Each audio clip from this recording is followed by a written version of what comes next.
जय हिंद, वंदे मातरम। Welcome back to our YouTube channel. Friends, आज भारत जो है एक मैन्युफैक्चरिंग हब बनने जा रहा है, या कहिए कि जिस प्रकार से चाइना एक समय पर पूरी दुनिया, खासकर एक आवश्यकता थी, अब वही आवश्यकता जो है वो भारत होने जा रहा है। लेकिन कुछ अंतर आप देखने के लिए मिलेंगे। पहला अंतर यह है कि जिस समय पर पूरी दुनिया के लिए चाइना एक मैन्युफैक्चरिंग हब बना था, या मजबूरी बना था कि चाइना को एक मैन्युफैक्चरिंग हब बनाना पड़ेगा, उस समय स्थितियां थोड़ी अलग थीं। उस समय पर जो निवेशक थे वो ये सोचते थे कि हमको निवेश करने पर एक तो उनको ज्यादा से ज्यादा लाभ होना चाहिए। पहली बात है, उनको ज्यादा से ज्यादा लाभ होना चाहिए। दूसरा कि जो भी वो इन्वेस्टमेंट कर रहे हैं जिस कंट्री में, खासकर मैं चाइना की बात करूं, तो वहां पर जो ग्रीन प्रोजेक्ट अगर वो लगाएंगे तो कितने कम समय में वहां पर प्रोडक्शन जो है वो शुरू हो जाना चाहिए। उदाहरण के लिए, अगर चाइना के अंदर कोई प्रोजेक्ट लगाएगा तो आप समझिए वहां पर क्या है, साम्यवादी सरकार है, यानी कि टोटलिटेरियन है। इसका मतलब यह है कि एक आदमी जो कहेगा वो कार्य हो जाएगा। अगर प्रोजेक्ट लगाना है तो ऐसा नहीं है कि भारत के तहत जैसे कि कोई भी लेकर के चला जाएगा कि भाई मेरी जो जमीन है मैं तो नहीं दूंगा उसे। यहां से अगर रोड बनना है तो रोड के लिए जाकर के वो सुप्रीम कोर्ट चला जाएगा, हाई कोर्ट चला जाएगा। तो मामले जो है वो लंबे खींचते हैं। और तीसरा जो है, भारत के अंदर बहुत ज्यादा करप्शन है। इसका मतलब है कि भैया ये उगाही भी चाहिएगा तो उसको 4 जगह और भी पैसे देने पड़ेंगे। तो ये बहुत सारी समस्या है भारत के साथ में, लेकिन चाइना के साथ में ये समस्या नहीं थी। तो दूसरा कारण ये था। तीसरा तीसरा कारण यह था कि वहां पर जो है सस्ती लेबर थी, यानी कि सस्ती लेबर। और आप जानते हैं कि 6th या 7th में आपने पढ़ा होगा कि प्रोडक्शन के कारक क्या होते हैं, लैंड, लेबर और कैपिटल। तो लैंड भी मिल जाता था, लेबर भी मिल जाती थी, और कैपिटल कैपिटल तो पश्चिम के देश लेकर के आ रहे थे अपने साथ में। तो पश्चिम के जो देश हैं, खासकर यूरोप के कंट्री और अमेरिका जो है वो पूरा कैपिटल लेकर के आ रहा था। लैंड और लेबर जो है वो चाइना दिला रहा था। और इस तरीका से जो है बदल कर एक तरीका से कंप्लीट जो है प्रोडक्शन के जो फैक्टर हैं वो पूरे हो जाते हैं, और चाइना बन जाता है पूरे पश्चिम के लिए एक मैन्युफैक्चरिंग हाउस। लेकिन अब स्थिति बदल चुकी है। मैंने पहले भी इतनी सारी वीडियो बनाई और मैंने वहां पर बताया है कि आज जो है, क्योंकि आप जानते हैं कि हर 25-30 साल में एक स्थिति जो है वो चेंज हो जाती है, और आज पूरी दुनिया के जो है वो मानक समीकरण पूरी तरीके से बदल चुके हैं। अब देखिए, आज जो निवेशक है वो सबसे प्रायोरिटी क्या है? सबसे प्रायोरिटी ये है कि कौन सा ऐसा देश है जिस पर हमले का जो है सबसे कम खतरा है। लेकिन चाइना तो उसमें सबसे पहले नंबर पर आ रहा है। यानी कि जो अगला युद्ध होने वाला है वो साउथ चाइना सी में होने वाला है। और मैं पहले भी तुम्हें बता चुका हूं कि देखिए, आने वाले, जब तक अभी ट्रंप का 2 साल का कार्यकाल है, तुम ट्रंप के शासनकाल में चाइना के साथ में और अमेरिका का डायरेक्ट 1-to-1 नहीं होगा।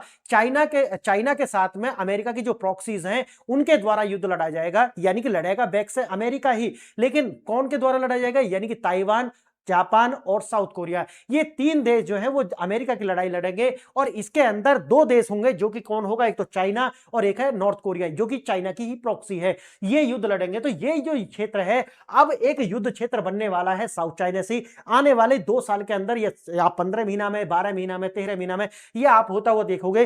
पहले अभी तो देखो मिडिल ईस्ट के अंदर जो युद्ध चल रहा है, ज्यादा से ज्यादा ये आने वाले इसी महीना में, आप जो महीना चल रहा है ना, इसमें इसका एंड हो जाएगा। उसके बाद में तुम देखोगे कि अब इजराइल जो है वो तुर्की को अटैक करने वाला है। चाहे वो 2 महीना में करेगा, 4 महीना में करे, 6 महीना में करे। उसके बाद आप देखोगे कि अमेरिका जो है वो क्यूबा पर अटैक करने वाला है, यानी कि क्यूबा को ठिकाने से लगाएगा। और जब ये दोनों मामले खत्म हो जाएंगे, उसके बाद में जो सबसे पहली प्रायोरिटी है वो अमेरिका की चाइना ही है। तो चाइना पर अटैक होगा। अब देखिए, पहला जो है वो है सिक्योरिटी। तो अब जो कंपनी है वो ये देख रही है कि देखिए, अब सबसे बड़ा खतरा युद्ध का है वो है चाइना के ऊपर। तो अब क्या करना है? उसका कोई ना कोई तो ढूंढना पड़ेगा। अब अगर चाइना का कोई विकल्प देखना है तो आपको 2-3 बात देखनी पड़ेंगी। पहला कि भाई उस देश के पास में, चाइना से, जैसा चाइना के पास में सस्ती लेबर है तो लेबर होनी चाहिए। ठीक है भाई, लेबर है। उसके बाद में ये देखना है कि क्या उस देश के पास में जो है, जो लेबर है वो सस्ती है, यूथ है, और दूसरा जो है उसके पास में स्किल है। तो हाँ, भारत के पास वो है। उसके बाद आता है कैपिटल। क्या वास्तव में भारत के पास पैसा है? तो मैंने कितनी सारी वीडियो बनाई है कि आज अगर आप कैपिटल फ्लो देखोगे तो वो भारत की ओर आपको दिखेगा। कारण है वो मैं अलग अलग वीडियो में बना चुका हूं, क्योंकि एक वीडियो बहुत लंबी हो जाएगी, मैं सारे कारण बताने लगा।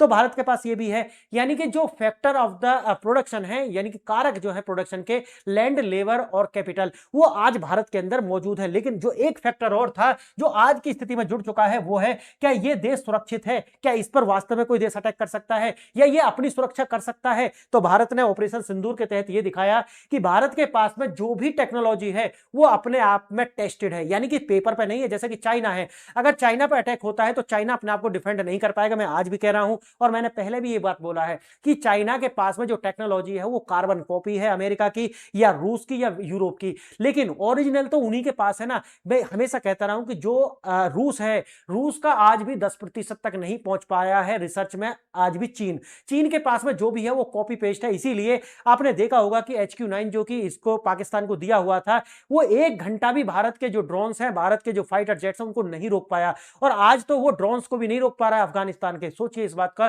कि यही तो है, इसका जो अपर वर्जन है वो चाइना के पास है। तो चाइना एक पेपर किंग है, मैं पहले बता चुका हूं और अभी भी।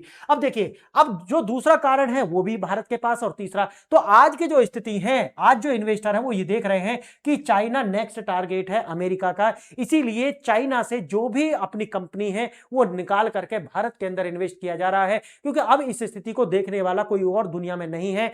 अगर वो यूरोप जाते हैं तो वहां पर अभी लेबर इतनी महंगी है, और लेबर वहां पर अभी है नहीं। कारण देखिए, जो लेबर फोर्स है उसका एक एवरेज एज पता है कितना है?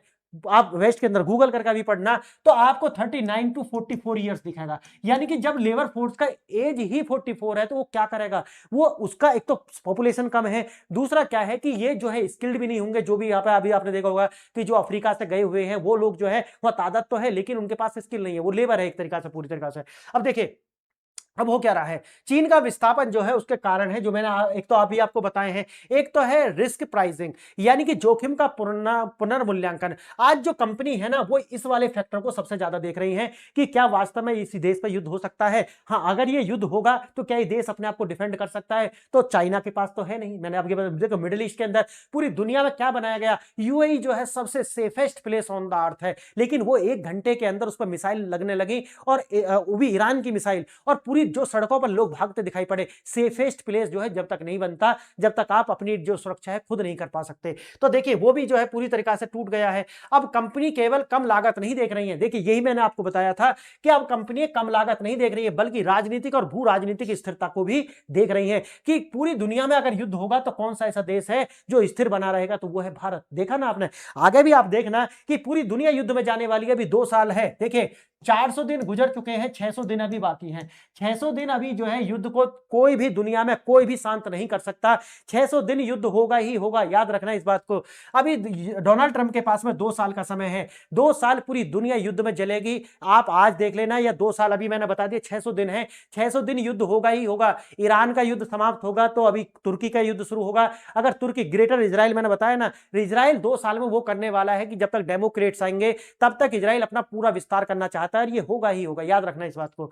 अब देखिए, अब आगे आता है सप्लाई चेन, यानी कि चाइना +1 की रणनीति पे तो भारत आज भी काम कर रहा है। तो भारत जो है चाइना का विकल्प दे रहा है एक्सपोर्ट में भी और इंपोर्ट में भी। उसके बाद आता है बोर्ड स्तर की रणनीतिक फैसले। आज भारत के अंदर भी, जो भारत के अंदर और पूरी दुनिया के अंदर जो कंपनी है ना, वो अब डिसीजन कैसे ले रही है, एक बोर्ड बना रही है और वहां पे स्ट्रेटेजिक डिसीजन। कौन से डिसीजन? स्ट्रेटेजिक डिसीजन, याद रखना इस बात को, ये टर्म नहीं है। स्ट्रेटेजिक डिसीजन अब तक ये देखा नहीं जाता था, जब भी इन्वेस्टमेंट होता था तो ये देखा जाता था कि लैंड, लेबर और कैपिटल है, हाँ है तो ठीक है निवेश कर दीजिए। लेकिन आज जो है ये भी देखा जा रहा है कि जियोपॉलिटिक्स के अंदर इस देश की स्थिति आगे बनेगी क्या, क्या कोई देश इस पर आक्रमण करेगा, या ये देश अपने आप को डिफेंड कर पाएगा या नहीं, इसका रिस्क क्या है। तो रिस्क टेकिंग एबिलिटी भी जो है आज देखी जा रही है। अच्छा, पूरी दुनिया में भारत को क्यों? क्योंकि सप्लाई चेन को डिस्ट्रप्शन से बचाने के लिए भारत को देखा जा रहा है पूरे वेस्ट के द्वारा और अमेरिका के द्वारा। अब देखिए, भारत का जो है नई औद्योगिक पहचान बन चुकी है। भारत के अंदर पहले क्या था भाई, भारत जो है टेक्सटाइल में ज्यादा अपर हैंड रखता था, सर्विस प्रोवाइड कराता था। आपने देखा होगा 2001 के आसपास जो है, जो ऑफशोर जॉब जो थी वो भारत को मिलती थी। लेकिन आज सब कुछ बदल चुका है, मैं तो इतनी सारी वीडियो पहले बना चुका हूं। आज भारत एआई से लेकर के सेमीकंडक्टर में जो है एज कटिंग टेक्नोलॉजी, मैंने एक वीडियो बनाई थी कि भारत अभी मैन्युफैक्चरिंग नहीं कर रहा है सेमीकंडक्टर का, लेकिन R&D पे जो है सबसे ज्यादा 90% तक जो है वो भारत का डोमिनेंस है। 90% किसमें? R&D और उसका डिजाइन में, तो ये भारत है। लेकिन आने वाले समय में मैंने बताया आपको कि भारत इसमें 1 बिलियन चिप जो है प्रति वर्ष का जो लक्ष्य है वो लेकर के चल रहा है, और ये 2029-30 तक भारत करने वाला है। अब देखिए, तेजी से विस्तार। आज भारत के अंदर जो निर्णय है वो तेजी से लिए जा रहे हैं। जो अभी तक चलता था ना कि रेड टेपिज्म है भारत के अंदर जो है, अगर आपको अभी भी देखो 36, अभी भी देखोगे आप तो 36 महीना से ज्यादा का टाइम भारत के अंदर लग रहा है। अगर कोई ग्रीन प्रोजेक्ट से शुरू करेगा तो 36 महीना से ज्यादा का टाइम लगेगा प्रोडक्शन तक पहुंचने के लिए। लेकिन लेकिन फिर भी भारत के पास एक स्वतंत्र जुडिशरी है, भारत के पास में एक स्ट्रॉन्ग गवर्नमेंट है, स्टेबल गवर्नमेंट है, भारत के पास में कैपिटल है, भारत के पास में यूथ है जिसकी उम्र एज जो 28 साल है। भारत का जो लेबर फोर्स है उसका एवरेज एज कितना है, 28 वर्ष है। साथ ही साथ भारत के अंदर वही पॉलिटिकल सिस्टम है जो वेस्ट के अंदर आपको देखने के लिए मिलता है, जो यूरोप के अंदर है, जो अमेरिका के अंदर है, यानी कि लिबरल सोसाइटी है और लिबरल वैल्यूज जो है उसको प्रायोरिटी भारत का समाज देता है। तो ये सारी ऐसे फैक्टर हैं जहां पर अच्छा पारदर्शिता भी भारत के अंदर है, करप्शन हो कुछ भी हो, आना तो है सब लाइट में ही है। तो देखिए ये सारे ऐसे फैक्टर हैं जो आज भारत को जो है एक सबसे बड़ा एक मैन्युफैक्चरिंग हब बनाने के लिए जो है वो महत्वपूर्ण है। लेकिन लेकिन लेकिन कुछ चुनौती भी हैं, कुछ ऐसी चुनौती हैं जो भारत को जो है इससे कहीं ना कहीं पीछे खींचती है। पहला है असमान बुनियादी ढांचा, यानी कि अगर पूरे विश्व के स्तर पर देखोगे आप, जिस लेवल का जो इंफ्रास्ट्रक्चर विश्व में है, भारत में आज भी कंप्रोमाइज्ड वो औद्योगिक जो इंफ्रास्ट्रक्चर है वो आपको देखने के लिए मिलेगा। एक तो ये समस्या है। दूसरा है कौशल और इकोसिस्टम। आज भी अगर आप देखा जाए तो चीन के तुलना में भारत के अंदर जो स्किल सिस्टम है, यानी कि स्किल का जो सप्लाई नेटवर्क है वो एक तरीका से कम है। कारण है कि चाइना पीछे 25-30 साल से कार्य कर रहा है और भारत की एकदम अभी शुरुआत है। तीसरा बिजली की विश्वसनीयता, यानी कि आज भी अगर देखा जाए तो पावर के लिए आपको पावर कट देखने के लिए मिलते हैं, तो 24 घंटा 365 दिन जो है वो बिजली की आपूर्ति के लिए मैंने अलग से वीडियो बनाई थी, शांति बिल सरकार लेकर के आई थी। तो इन सारी जो चैलेंज मैंने अभी आपको 3 बनाए हैं, ये 3 चैलेंज ऐसे हैं कि जो भारत में जो है इसके कहीं ना कहीं इसको हैम्पर करते हैं, इसको रोकते हैं। तो देखिए ये सारे के सारे सरकार कार्य कर रही है, तो ये सब हो जाने वाले हैं, इन पर ओवरकम हो जाएगा। भारत में औद्योगिक विकास का अवलोकन जो है अब क्या है, भारत ना केवल जैसे कि मैंने बताया टेक्सटाइल में, बल्कि डिफेंस के सेक्टर में भी अगर आप देखोगे तो डिफेंस में यूपी और कर्नाटक जो है ये लीड ले रहे हैं। उसके बाद आप देखोगे इलेक्ट्रॉनिक्स में, इसका आप जानते हैं कि पुणे और महाराष्ट्र जो है, पुणे है ना महाराष्ट्र, एक इसमें लीड ले रहा है। अगर सेमीकंडक्टर में अगर आप देखा जाए तो गुजरात हो गया, छत्तीसगढ़ हो गया, ये लीड ले रहे हैं। तो भारत जो है ऐसा नहीं है कि अब एक और भारत जो है कपड़ा से उठ करके जो है वो बहुत आगे जा चुका है। अब देखिए इसमें अगर आपने इसी टॉपिक के ऊपर और भी बहुत सारी वीडियो देखी होंगी अभी तक, अगर आपने वीडियो देखी है और ये आप 2 प्रश्नों के जवाब नहीं दे पाते तो इसका मतलब यही है कि दिल बहलाने के लिए आपने वीडियो देख ली, अच्छी लगी होंगी ना, प्रेम भाव में देख ली होंगी कि मुझे शिक्षक अच्छा लगते हैं तो वीडियो देख लेता हूं। लेकिन अगर आप इनके जवाब नहीं दे पाते तो आपने जो देखा है सब बेकार है। अगर जवाब दे पाते हैं तो आपकी जो नॉलेज है उसके अंदर एनहांसमेंट हुआ है। पहला देखिए, वैश्विक विनिर्माण कंपनियों की चीन से भारत की ओर इतनी तेजी से स्थानांतरित होने का सबसे प्रमुख और सटीक कारण क्या है। पहला देखिए, भारत में सस्ते श्रम की उपलब्धता। दूसरा, जोखिम के पुनर्मूल्यांकन की रिस्क प्राइसिंग और नीतिगत अनिश्चितता। तीसरा, भारत के बुनियादी ढांचे में अचानक वृद्धि। और चौथा, पश्चिमी देशों द्वारा कर की छूट। तो आप बताना अगर आपको पता है, मैंने इसमें बता भी दिया है। आगे देखना दूसरा प्रश्न, भारत के वर्तमान सेमीकंडक्टर और रक्षा विनिर्माण उछाल का वास्तविक प्रकृति क्या है। पहला, यह पूरी तरीका से एक परिचालन लागत यानी कि समायोजन यानी कि ऑपरेशनल एडजस्टमेंट है। दूसरा, भारत सीधे तौर पर TSMC को अपस्ट्रीम फैब्रिकेशन में टक्कर दे रहा है। देखो फैब्रिकेशन में तो सबसे बड़ा जो हर्डल है भारत के सामने यही फैब्रिकेशन स्टेट है। मैंने वीडियो बनाई है इसके ऊपर, अगर देखना चाहे तो देख सकते हैं। तीसरा, यह डाउनस्ट्रीम प्रोसेसिंग यानी कि असेंबली परीक्षण और राज्य स्तरीय रणनीतिक निर्णय का परिणाम है। चौथा, यह केवल कच्चे माल के निर्यात तक सीमित है। अगर जानते हैं तो ठीक है क्योंकि वीडियो आपने देखी होंगी, नहीं तो लास्ट वाली स्लाइड पर आपको इनके आंसर मिल जाएंगे। अब देखिए, अर्थशास्त्री पूरी दुनिया के ये लगा रहे थे अनुमान कि 15 से 20 साल में धीरे धीरे भारत जो है चाइना को रिप्लेस करेगा। लेकिन आज जिस तरीका की स्थिति बन रही है उसमें यह सब कुछ आपको डिसकंटिन्यूअस होता हुआ दिखाई पड़ रहा है। यानी कि जो प्रोजेक्शंस थे वो इस तरीका से दिखा रहे थे कि देखिए धीरे धीरे धीरे धीरे ये उठेगा। लेकिन अचानक से क्या हुआ है, अचानक से ये उछाल आया है। ये उछाल क्यों हुआ है? क्योंकि जियो पॉलिटिक्स तय करती है कि कहां पर क्या होने वाला है। देखिए अब जो है पहला जो अनुमान था वो यहां से जाना था ऐसे, लेकिन अब क्या हुआ है एकदम देखिए किस तरीका का जंप आया है। इसका मतलब है कि जो मैं आज तक कह रहा था वो बात बिल्कुल सही थी कि भारत जो है आने वाले 9 साल में 35 ट्रिलियन की इकोनॉमी बनने जा रहा है। इसको अब कोई रोक नहीं सकता। अब आप भी ये बात मानेंगे। आगे देखना, अब देखिए जोखिम का पुनर्मूल्यांकन भारत यानी कि ट्रेड वार टैरिफ, चीन पर निर्भरता अब एक रणनीतिक भेद्यता है, यह अब पूरी दुनिया को लगने लगा है। दूसरा, महामारी का व्यवधान, एक राजनीतिक निर्णय पूरी वैश्विक अर्थव्यवस्था को रोक सकता है और बार बार जिस तरीका की जो है जैसे कोविड-19 हो गया, इस तरीका के जो वैश्विक महामारी चाइना से निकलती हैं और निकलने का खतरा है। तीसरा, भू राजनीति यानी कि पश्चिमी देशों द्वारा चीन को एक प्रतिद्वंदी के रूप में, प्रतिद्वंदी नहीं याद रखना, प्रतिद्वंदी तो बात थोड़ा सा फिर भी पॉजिटिव शब्द है, एक तरीका से एनिमी की तरीके देखा जा रहा है, यानी कि चाइना एक नया उपनिवेशवाद लाना चाहता है और पूरी दुनिया को अपनी कॉलोनी बनाना चाहता है चाइना। तो इसको जो है पूरी दुनिया के, ये नहीं वेस्ट ऐसा देख रहा है, आज गरीब से गरीब नेशन भी चाइना को इसी नजरिए से देखता है कि चाइना जो है वो एक ऐसी पावर है जो अपने आप को एक यानी कि उपनिवेशवादी के रूप में देखना चाहता है, कि पूरी दुनिया को अपना एक उपनिवेश बनाना चाहता है। चीन की नई लागत जो है वो बहुत ज्यादा बढ़ने वाली है और चाइना जो है उसके पास क्या है, एक ट्रस्ट डेफिसिट बहुत ज्यादा हो चुका है। अब देखिए, कंपनी अब केवल सस्ता श्रम नहीं देखती बल्कि भविष्य यानी कि प्रेडिक्टिबिलिटी की और सुरक्षा के लिए भारत आ रही है। याद रखना जो मैंने शुरू में बताया। अब देखिए, कुछ ऐसे स्तंभ हैं जो भारत को मजबूत दिखाते हैं। पहला है कपड़ा उद्योग। इसके अंदर आपने देखा कि किस तरीका से साउथ के जो स्टेट, खासकर चेन्नई जो है कम पूंजी, उच्च रोजगार और तेजी से उत्पादन क्षमता का विस्तार कर रहा है। ऐतिहासिक पैटर्न चीन, दक्षिण कोरिया और ताइवान सहित हर औद्योगिक शक्ति ने यही शुरुआत की थी जो भारत आज पैटर्न दिखा रहा है। तीसरा, यानी कि 2022-20 वर्षों तक विदेशी ब्रांड कहते रहे कि भारत देखिए धीरे धीरे ये कार्य करेगा, लेकिन आज जिस तरीका से अचानक से इसमें एक्सपोनेंशियल जो है वो दिखा है, वो अपने आप में पूरी दुनिया को जो है एक तरीका से हैरत में डाल रहा है। मैंने एक वीडियो बनाई थी कि जिस तरीका से वर्ल्ड की जो इंस्टीट्यूशन है वो प्रिडिक्शन भारत के विषय में कर रहे हैं, वो लगातार तेजी से बदल रहे हैं और बार बार गलत साबित हो रहे हैं। उसका कारण यही था जो मैं अभी आपको बता रहा हूं। देखिए दूसरा स्तंभ, इलेक्ट्रॉनिक्स, यानी कि पुणे यानी कि महाराष्ट्र के अंदर किस तरीका से इनका पहले कितने वर्कफोर्स थी, 400, तुरंत आज देखिए कितनी हो चुकी है, 3000। इसका मतलब अगर आप देखोगे तो 7 गुने से भी ज्यादा की जो है बढ़त यहां पर देखने के लिए मिल रही है। और आगे आने वाले समय में ये अगले ही साल कितनी होने वाली है, 5000। इसका मतलब है देखिए कितनी तेजी से 5, 7, 9 और 10, 11% जो है वो गुना जो है आपको बढ़ोतरी दिखेगी।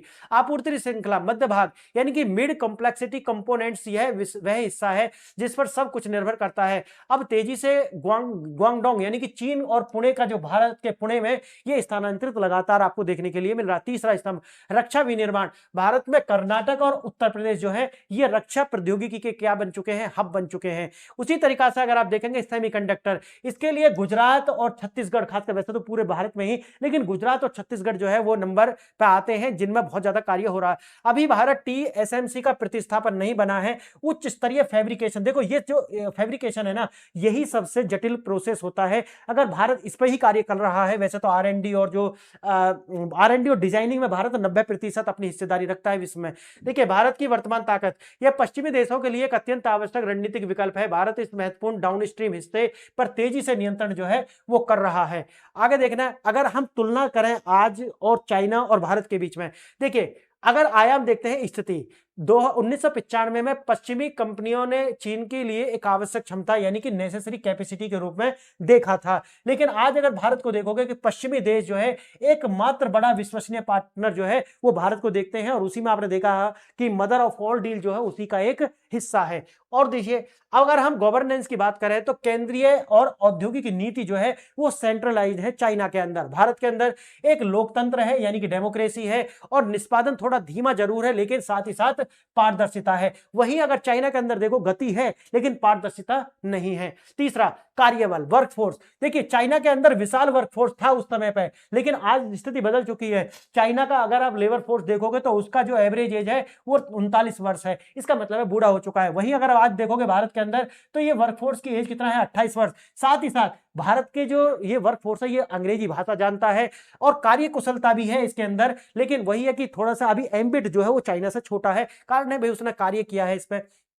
अब देखो भारत में विनिर्माण अभी भी आसान नहीं है, जो मैंने 4 कारण आपको बताए थे। पहला है असमान बुनियादी ढांचा, यानी कि आज भी भारत के अंदर जो पब्लिक इंफ्रास्ट्रक्चर है वो पूरी तरीका से उस पैरामीटर को नहीं छूता जिस तरीका का होना चाहिए। कौशल इकोसिस्टम का बहुत छोटा होना, यानी कि जो सप्लायर नेटवर्क है वो बहुत छोटा है स्किल्ड पावर का। दूसरा आता है बिजली की विश्वसनीयता, अत्यधिक मांग वाली विनिर्माण प्रक्रियाओं को निरंतर और निर्बाध बिजली की आवश्यकता है, लेकिन इस पर मैंने जैसा कि बताया कि शांति बिल जो है भारत सरकार लेकर के आई थी और इसको मैंने अलग से वीडियो बनाई थी। अगर आपको चाहिए तो आप मुझे कमेंट कर सकते हैं।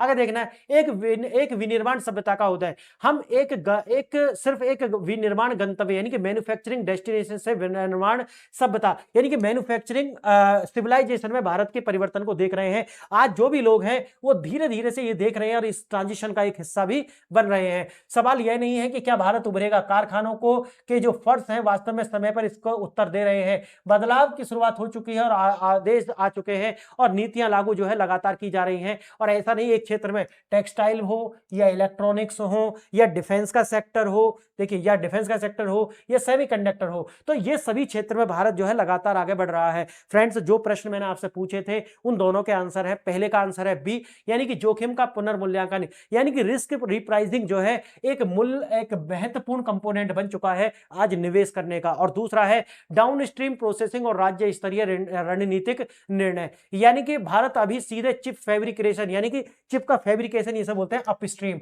नहीं कर रहा है, बल्कि महत्वपूर्ण असेंबली और टेस्टिंग, यानी कि जो उसका R&D है और जो उसका जो R&D है और उसका जो है डिजाइन, उसमें 90% तक की जो हिस्सेदारी है वो भारत की है। अब देखिए, इस तरह क्षेत्र में उछाल केवल लागत कम करने के लिए नहीं, बल्कि कॉर्पोरेट बोर्ड भू राजनीतिक रणनीतिक फैसले जो है देख करके भारत के अंदर निवेश ले रहे हैं कि कोई बात नहीं है, अगर आज उनका जो है लेबर सिस्टम महंगा है, लेकिन भारत एक हमारे निवेश के लिए सुरक्षित स्थान रखता है, इसलिए भारत के अंदर ये निवेश हो रहे हैं। फ्रेंड्स, आपने वीडियो देखा, इसके लिए बहुत धन्यवाद। अगर आप मुझसे जुड़ना चाहते हैं तो मेरी ऐप है PRS ऑफिशियल, जाइए। आप अगर आपको एग्जाम की तैयारी कर रहे हैं या आपकी फैमिली में कोई तैयारी कर रहा है तो जाइए, इससे आप उनके लिए स्टैटिक पार्ट के लिए history, geography, ethics, disaster management सब कुछ को है खरीद सकते हैं। आपने वीडियो देखा, इसके लिए